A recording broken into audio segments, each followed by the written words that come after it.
சரவண பவ என்பது ஒரு மந்திரச் சொல். இது 6 எழுத்து கொண்ட ஒரு மந்திரச் சொல். இது முருகனுக்கு உகந்த ஒரு மந்திரச் சொல். ஸோ முருகனை வழிபடணும் அப்படின்றவங்க இந்த சரவண பவ கோலம் போட்டும் வழிபடலாம். முருகனுக்காக எந்த ஒரு விரதம் இருக்கும்போதும், சஷ்டி விரதம், கார்த்திகை விரதம், இந்த மாதிரி விரதம் இருக்கும்போது இந்த சரவண பவ கோலம் போட்டுட்டு முருகனுக்காக விரதம் இருந்து வழிபடுவது சிறந்ததாக கருதப்படுது. ஸோ இந்த சரவண பவ கோலம் அப்படின்னு பார்த்தோன்னா நடுவில் ஓம் அப்படின்ற சொல் இருக்கும். அதை சுற்றி 6 நட்சத்திரங்கள் இருக்கும். மேலே ஒரு பெரிய நட்சத்திரம் இருக்கும், சுற்றி 6 குட்டி நட்சத்திரங்கள் இருக்கும். ஒவ்வொரு நட்சத்திரத்திற்கும் ஒவ்வொரு இந்த சரவண பவ எழுத்துக்கள் அதில் எழுதப்பட்டிருக்கும். இதுதான் சரவண பவ யந்த்ரா அப்படின்னும் சொல்லப்படலாம், இல்லைனா சரவண பவ கோலம் அப்படின்னும் சொல்லப்படுது. ஓம் அப்படின்றது பிரணவ மந்திரம். அந்த டிவைன் பவரை நமக்கு கொடுக்கக்கூடியது இந்த ஓம் எனும் மந்திரம்.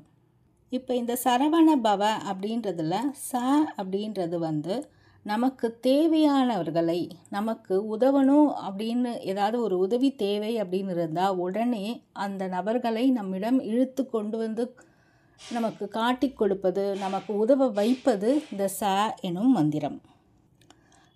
சரவண பவல அப்படின்றது நமக்கு சுபிக்ஷத்தை கொடுக்கும், இந்த வெல்த்தை கொடுக்கும், சகல சௌகரியங்களையும் கொண்டு சேர்க்கும், லக்ஷ்மி கடாட்சத்தை அதிகப்படுத்தும்.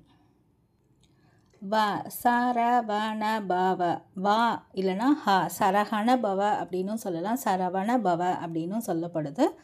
அந்த இல்லைனா அப்படின்றது அழிக்கக்கூடியது. எதை அழிக்கக்கூடியது அப்படின்னு பார்த்தோன்னா நம்மளோட வியாதிகள் ஏதாவது இருந்தால் அதை அழிக்கக்கூடியது, கடன்களை அழிக்கக்கூடியது, நமக்கு போட்டிகளாக இருக்கும் எதுவானாலும் அதையும் அழிக்கக்கூடியது இந்த இல்லைனா அப்படின்றது யாராவது நமக்கு எதிரிகளாக இருப்பவர்கள் யாராவது இருந்தால் அந்த எதிரித்தன்மையை அழிக்கக்கூடியது இந்த ஏதாவது கெட்ட செயல்கள் நமக்கு செய்யணும் அப்படின்னு நினைக்கும் போதே அந்த செயலை செயல்பட விடாமல் தடுப்பது இந்த எனும் மந்திரம்.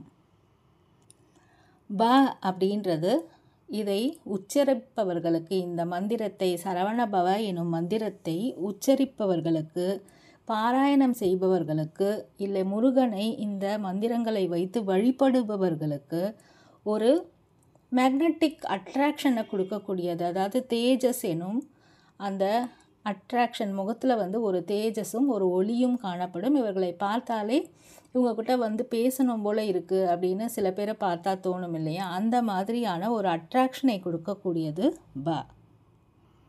கடைசியாக வரும் எனும் எழுத்து எல்லா விதமான கெட்ட செயல்களையும் அழிக்கக்கூடியது. கோள்களினால் ஏற்பட இருக்கும் நெகட்டிவான விஷயங்கள் எல்லாத்தையும் தடுத்து அதை இல்லாமல் செய்யக்கூடிய தன்மை வாய்ந்தது இந்த கடைசியாய் வர எனும் சொல். ஆக இந்த சரவண பவ என்பது ஒரு முழு மந்திரம், நமக்கு வாழ்க்கைக்கு தேவையான ஒரு முழு மந்திரம்.